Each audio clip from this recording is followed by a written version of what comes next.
Hello and welcome to Granite Shorts. Today we have a very interesting topic for you. We're going to give you 10 tips on saving money when buying granite countertops. We all know how the economy is, so this is especially important. Let's start right away with number 1. Go to a fabricator that has the largest selection of granite colors. It's very important because if they have, say, 100 colors in their lowest price group, then there's a good chance that you will find your color or a good match to your design in that lowest price group. On the other hand, if you go to somebody that only has a couple of colors, maybe 10, even 20, then there's a pretty big chance that you will have to go to the more expensive price groups to find the right match. Also, make sure that when you're looking at the slabs, they're at the fabricator's yard. If they send you to a warehouse to look at more color choices, that means they're sending you to a importer or a wholesaler, and you can expect the prices to be higher. Another very important thing is to look at the quality of the slabs. There's premium quality and there's commercial quality. But what's the difference? Well, in short, premium quality slabs are free of imperfections. And it's a wide topic, so we'll get to that in another episode. But what you want to look for is that when you're paying for premium quality, you're not getting commercial quality slabs.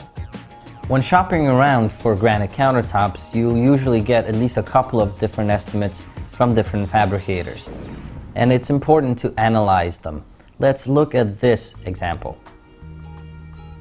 Let's look at a layout of a very typical L-shaped countertop. The proper way to calculate the square footage of this piece would be to divide it into two rectangles. Multiply the dimensions of the short and long side and then divide by 144. This is the square footage of rectangle A. Now let's do the same for rectangle B. When you add the two results, you get the square footage of the whole L-shaped piece. Unfortunately, some fabricators may try to overcharge you by doubling the square footage of the corners. By overlapping the corner, they add a few extra square feet to the equation. They might try to explain that this is done to compensate for waste, but the truth is, they're after some extra dollars from your pocket. So make sure that you do your own calculations and know your square footage. And here's a good tip regarding the different edge profiles. Now, stick to the simple ones. They're obviously less expensive. Something like a straight edge or a quarter round, quarter bevel. Those will be your most economic choices. But if you do want that OG or a Cove du Pont in your kitchen, maybe you can apply it in only part of the countertop. For example, the island. That will really accentuate it even more and bring some variety to the kitchen. Look for coupons in your mail. Many of your local fabricators advertise in the mailers that you receive. So you'll often find deals for a free sink, for example, or an upgrade to a better edge, or just a discount. So that's a good way to save money.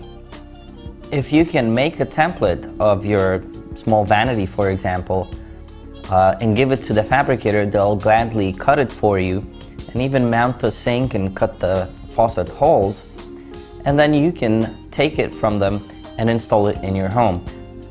Another way you can save some money by doing part of the work yourself is to remove the old countertops.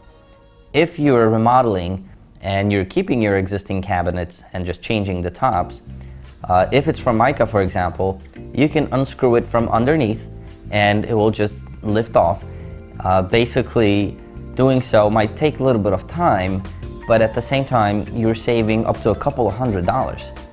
If you're planning to do more than one project in your home, for example, a kitchen countertop and a vanity and maybe a fireplace around, try to do them at the same time, allowing the fabricator to measure all three projects at the same time, and then installing all three of them on the second trip can save him some considerable money, and then he can relay that savings to you.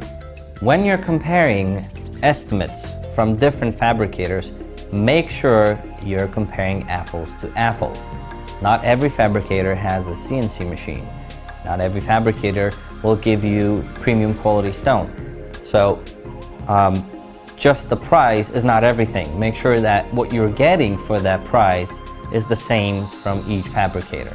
The lowest price might be very tempting, but you have to think that you're buying the countertops for many, many years, and you're going to be looking at them daily. So you want the best quality that you can get, as far as the quality of the material and the quality of the fabrication. Shiny edges with no bumps and premium quality material with no imperfections is really worth that little extra. And finally, look at the time frame that the project is going to be installed in. You don't want to be living without a functional kitchen for 2 or 3 weeks, even if it saves you a little bit of money.